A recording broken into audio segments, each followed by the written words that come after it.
आज प्रातः काल हम सुन रहे थे, परम श्रद्धेय स्वामी अखंडानंद सरस्वती जी के प्रश्नोत्तर सुन रहे थे। उसमें उन्होंने एक बहुत अच्छी बात कही। उन्होंने कहा जब तक कथा में रुचि उत्पन्न नहीं हुई, कथा में आलस्य आता है, निद्रा आती है, कथा में बैठे ऊँघने लग गए, अथवा कथा श्रवण काल में इधर उधर चित्त जाता है, मन जाता है, कहते तब तक अपने भीतर से बात पक्की कर लेनी चाहिए कि अभी हम कल्याण के पथ पर अग्रसर ही नहीं हुए। और उन्होंने एक विचित्र उदाहरण दिया। उन्होंने कहा सामान्य स्त्री पुरुष विषयक चर्चा, सामान्य स्त्री पुरुष विषयक प्रेम, उनमें जब प्रेम हो जाता है तो रात रात भर, हारे थके होने पर भी रात रात भर उनकी बातें खत्म नहीं होती है, किसी को नींद नहीं आती, लोग चर्चा करते रहते हैं। हारे थके हुए लोग भी रुपए पैसे का हिसाब करते हैं तो रात भर जग जग करके रुपया कौड़ी गिनते हैं, उनको बिल्कुल नींद नहीं आती, वो कथा में तुमको नींद आ जाती है। इसका मतलब तुम्हारा प्रेम भगवान में हुआ ही नहीं, और भगवान में प्रेम बिना कथा श्रवण के किसी को आज तक हुआ नहीं। श्री परम श्रद्धेय स्वामी राम सुखदास जी महाराज एक बात कहा करते थे। वो कहते थे कि हमारे निकट रहने वाले साधक परिकर में किसी से कैसी भी भूल हो जाए, क्षमा है।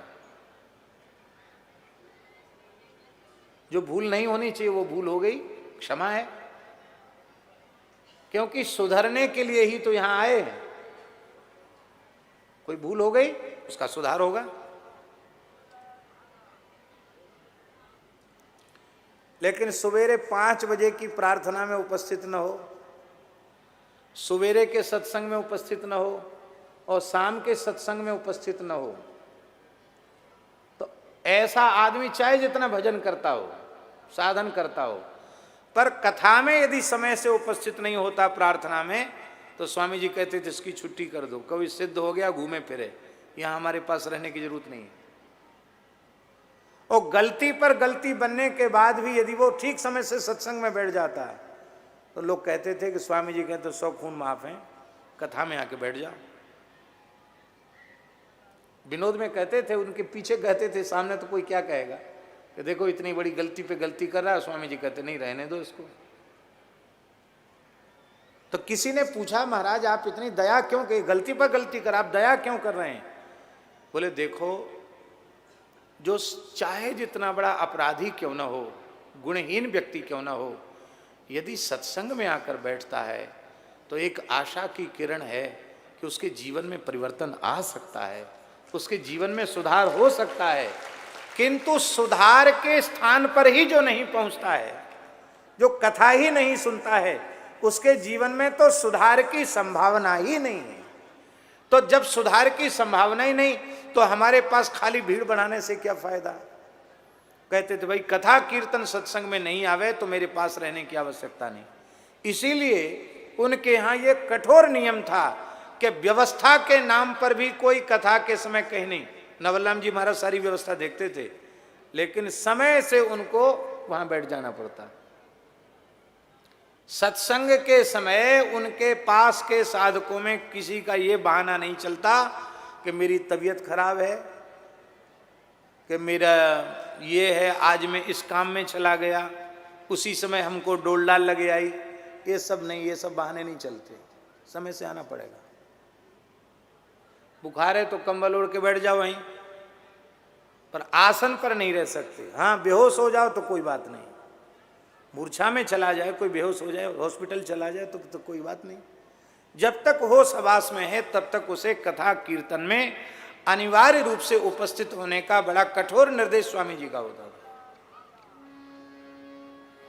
और महाराज जी स्वयं भी उनकी इतनी निष्ठा थी सत्संग के प्रति, सेठ जी के जमाने से वो ऋषिकेश पधारते और अंतिम क्षण तक ऋषिकेश में उन्होंने निवास किया। उनका देह गंगा जी के ही तट पर विसर्जित हुआ। और वे स्वामी जी महाराज अपने पूरे जीवन काल में कभी नीलकंठ दर्शन करने नहीं गए। नीलकंठ महादेव है ना, दर्शन करने नहीं गए। हम आपसे पूछते हैं, क्या स्वामी जी का नीलकंठ महादेव से विरोध था? क्या उनके मन में श्रद्धा नहीं थी?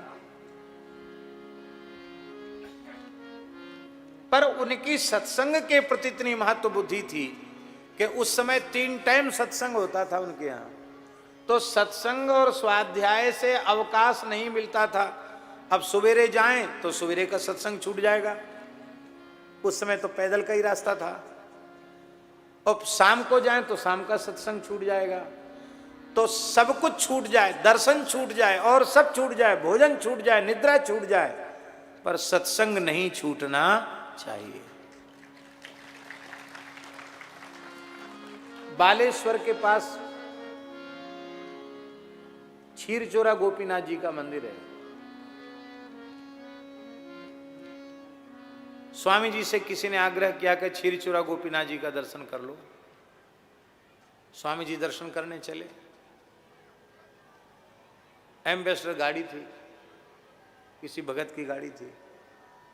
और वहां जब गए तो जाते जाते बहुत लंबी यात्रा थी, जाने कहां से हैं, कलकत्ता से गए थे गाड़ी से, तो 3 साढ़े 3 घंटा तो लग जाता है।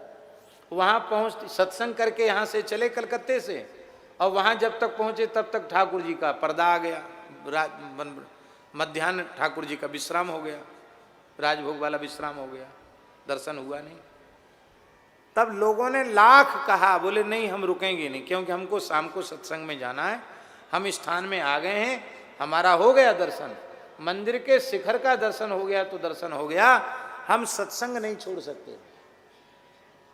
पर ठाकुर तो ठाकुर हैं, चाबी खो गई महाराज गाड़ी की। अब गाड़ी की चाबी खो गई, दूसरा साधन नहीं, तो उड़ के तो जा नहीं सकते। तो स्वामी जी बैठ गए वहीं, बहुत खोजी चाबी, मिली नहीं चाबी। और सत्संग का समय हो गया, तो सत्संग का समय हो गया, केवल 2-4 लोग साथ में थे। ठीक समय से स्वामी जी ने वहीं बैठकर सत्संग शुरू कर दिया।